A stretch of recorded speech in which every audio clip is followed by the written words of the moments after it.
continuación vamos a tratar el tema de la ejecución de los flujos de trabajo en esta fase de inicio. Los flujos de trabajo están compuestos por la recopilación de requisitos, los requisitos como casos de uso, el análisis, el diseño, la implementación y las pruebas. Sin embargo, en esta fase de inicio, cada uno de estos ítems tiene unos pasos específicos.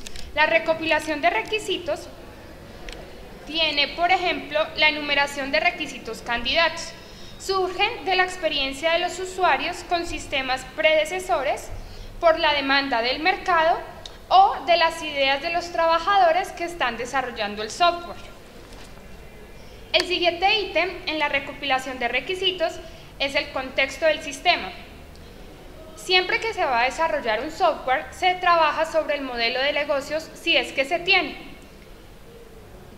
Si no se tiene, se debe recomendar al cliente que se realice un modelo de negocios de su corporación, ya que esto reducirá en gran medida los costos a nivel de análisis. Recopilar los requisitos funcionales es otro ítem, así como recopilar los requisitos no funcionales, los cuales deben ir adjuntos al caso de uso al que se están aplicando. El siguiente flujo es los requisitos como casos de uso. Encontrar actores y casos de uso. ¿Qué quiere decir? Se restringe el volumen del trabajo. Se eligen los casos de usos más determinantes en el análisis inicial del negocio. Para esto, el analista establece el ámbito del sistema y el arquitecto establece los casos de uso a tener en cuenta inmediatamente. Se determina la prioridad de un caso de uso. Se crea el plan de proyecto o de iteraciones. Se muestra la prioridad de los casos de uso asociados a los objetivos de la fase de inicio.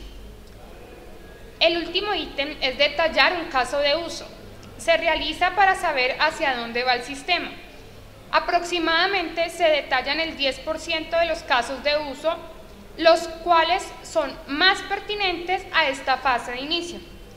Este porcentaje, sin embargo, depende en gran medida de la complejidad del proyecto. Todos los requerimientos funcionales se van a representar como un caso de uso y van a ser detallados. El siguiente flujo de trabajo es el análisis. Se analizan los requisitos, se refinan y se estructuran en un modelo de objetos. Este análisis y esta estructuración provee una guía en la arquitectura del proyecto. Este tiene como ítems el análisis de la arquitectura y el análisis de un caso de uso. Entre este último se determinan los recursos del sistema que comparten los diferentes casos de uso. Quiere decir que no se va a analizar un caso de uso por aparte individualmente, sino que se va a analizar el conjunto de los casos de uso para poder determinar los recursos que comparten. Por ejemplo, una base de datos por cuántos casos de uso va a ser usada. El siguiente flujo es el diseño. Proporciona un posible modelo de arquitectura. En este flujo se podría desarrollar un prototipo para motivar a los interesados en el proyecto, las personas que están tanto invirtiendo en él como trabajando en él. También es importante realizar el prototipo, ya que nos permite verificar que se estén satisfaciendo las necesidades del usuario para realizar cambios o mejoras según el punto de vista de los usuarios. Se diseña la arquitectura. Se puede esbozar un primer diseño de arquitectura que realiza los casos de uso como colaboraciones entre subsistemas o clases. La identificación de las interfaces, ya que son el núcleo de la arquitectura. Se elige el software del sistema y marcos del trabajo. Se tienen en cuenta los requerimientos no funcionales que pueden ser un riesgo. Se diseña un pequeño diagrama de despliegue a corta escala, identificando los nodos cuyo rendimiento es necesario controlar y las conexiones entre estos nodos determinantes. El siguiente flujo es la implementación. Se realiza cuando es necesario desarrollar un prototipo de demostración. Este prototipo por lo general es desechable, ya que varía mucho del prototipo final.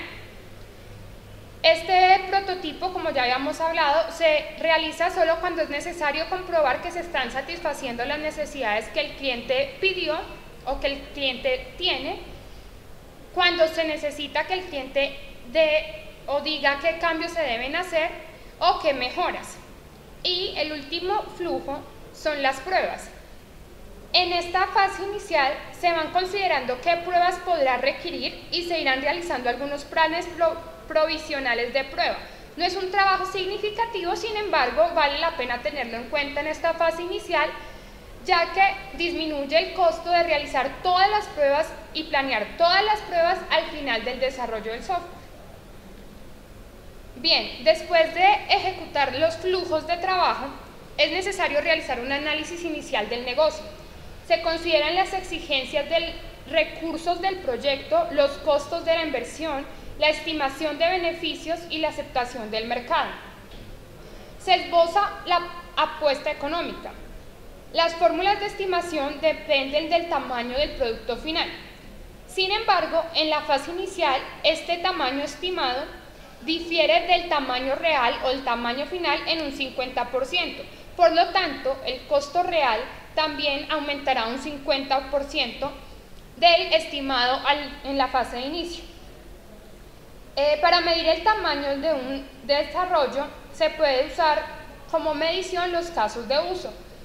Entonces existen varios ítems a tener en cuenta. El estilo del proyecto. Si un caso de uso tiene más características, quiere decir que es un caso de uso más potente, lo cual también significa más costos hora persona. La complejidad del sistema propuesto. A mayor complejidad, igualmente serían mayor costos. Un caso de uso en un sistema grande es mucho más costoso que un caso de uso realizado para un sistema más pequeño. También interfiere el tipo de la aplicación. Si es una aplicación en tiempo real y en entornos distribuidos, por ejemplo, los costos serán mayores por cada caso de uso implementado. La estimación de costos depende en gran medida de la experiencia de los desarrolladores y trabajadores con el proceso unificado. El proceso unificado no exige una apuesta firme de costos, ya que no se está en la capacidad de analizar el negocio definitivo en esta primera etapa. Solo se necesita ser lo suficientemente preciso para justificar entrar en la fase de elaboración. Las cifras de proyectos anteriores pueden servir como base para estimar las cifras en la fase de inicio de los próximos proyectos. De allí es de donde se determina que la experiencia con el proceso unificado cada vez nos va a brindar mayor precisión en la estimación de los costos del software. Esto es todo de este capítulo. Muchas gracias por su atención.